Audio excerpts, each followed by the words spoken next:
We are here with our friend Tom Sims, who is with Hyundai. Thank you so much. We're having the best time talking. In fact, poor Ryan, the cameraman, is like, let's get on with it. Let's get on with it. You should be talking on camera because we're talking about sort of loving your own product. I just said I absolutely love the Hyundai behind me, and you said it's a big seller right now. The big seller, Santa Fe. In fact, my sister just bought one yesterday. We were talking, and my wife owns one. She's had it for about 6 months or whatever, and loves it. Just absolutely loves it. So they're phenomenal cars. And then we've got the new Ioniq that just came out, which is a hybrid, or you can get a full electric version. So they have 3 different versions of the new Ioniq. So, but phenomenal cars, great, huge gas mileage, 50, 60 miles a gallon. I'm curious about that. We'll have to do a little investigating and talk about that next time we're here. One of the things, we had Jessica in the previous segment. It was really interesting to me because now, having experienced Hyundai a few different times, I feel such a positive, inclusive culture here. Yes, and it was funny when we were talking, you said, I'd like to talk about the people that we have here. It's really important. Can you share with me about the culture of this dealership? Yeah. No matter where you go, car lots are car lots, but we try not to be a car lot. We strive on giving a customer an experience. When you walk in the door, somebody says hi. Whether it's one of the guys at the desk, the young lady at the counter, or one of the salespeople. We don't try to jump on them the minute they pull up in their car. Some lots, they're waiting behind trees and in the bushes, and they jump on you the minute you get out of your car. We like our customers to come in, settle down, give them a minute, then offer them some water, and especially the customers that say, I don't want any help, I don't want to be bothered, I just want to go look. Fine, go ahead. And then what'll happen is a few minutes later, someone will go out and with a couple of bottles of water here while you're walking around, if you like a bottle of water or something. Oh, by the way, can you help me do this or that? Exactly. If you have any questions, we'll do that kind of thing. But it's a different culture. Walk into any dealership in this area, in any area, and then walk into our dealership, and you'll notice right off the feel and the comfort level that we have here. What is that a function of? What breeds the company culture? Well, it starts at the top. It starts with me and goes down through all the managers and training the people to be, we have the 10-foot rule. If you come within 10 foot of somebody, you're being helped, you need someone, you need assistance of any kind. No, I'm in service, that's okay. Like a bottle of water,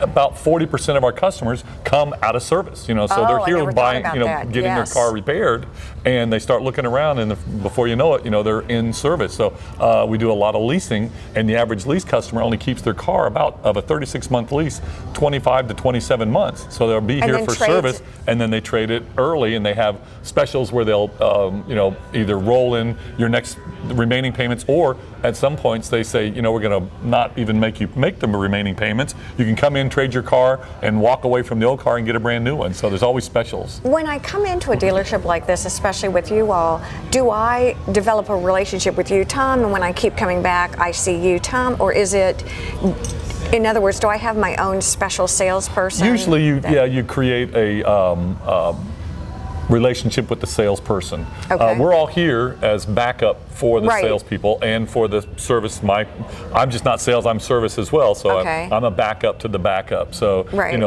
that's what we do. So you develop that relationship with a salesperson, and they've all been here a long time. I've got 2 guys that are 8 and 10 years that they've been here. Most of them have been here 4 or 5 years and have, like CJ, he was in service for 5 years. Now he's been out here for sales for a year. So he's got quite the following. And he's cross-trained in a lot of different things.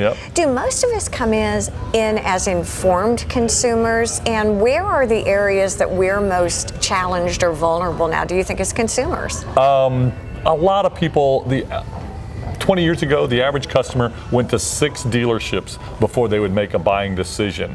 Now it's 1.3, 1.6. And how do you get that 1.3, 1.6? Because some people hit 2, some only go to 1, because what they do is they narrow it down on the internet.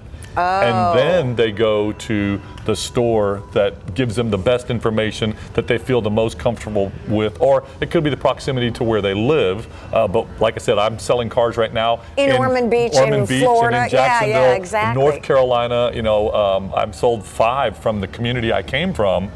People, because they trust me and they trust, they know me, and they know they're going to get a great deal, or they just that whole comfort, like you were talking about, what makes it comfortable, what makes it good. So. Yeah, well, it's really interesting to me because a car is like jewelry or something that's really valuable to me. I have one of it, and I want to make sure that I entrust my vehicle and I know about the place that I'm doing business Right. with, because really my car is going to be as good as its service. You right? don't realize, but it's it's the second largest purchase you make, but you just don't make it every 5 or 10 years like you do on a home. You make it usually every 2 to 4 years. People trade their cars, and when you bring it in for service, you want to make sure that it's being taken care of properly. That if you leave any valuables in there, that you're not going to have to worry about them being there when you get back. Well, let me ask you a question about your sales team. When you're teaching or educating a sales team, what are you sharing with them? What kind of knowledge are you imparting? Is it about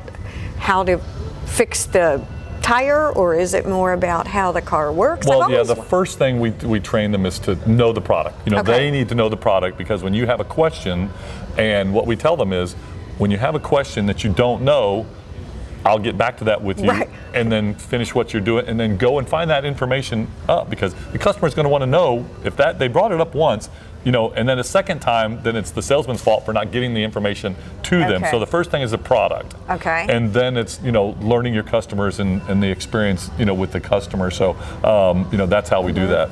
But not being afraid to say, hey, let me check that out. I would imagine that things change exponentially with each year that goes by. It's unbelievable. I started January of 1980, so 37 years ago, I started selling cars. Yeah, I know, it's crazy. Most businesses, I'd be retired by now. Exactly.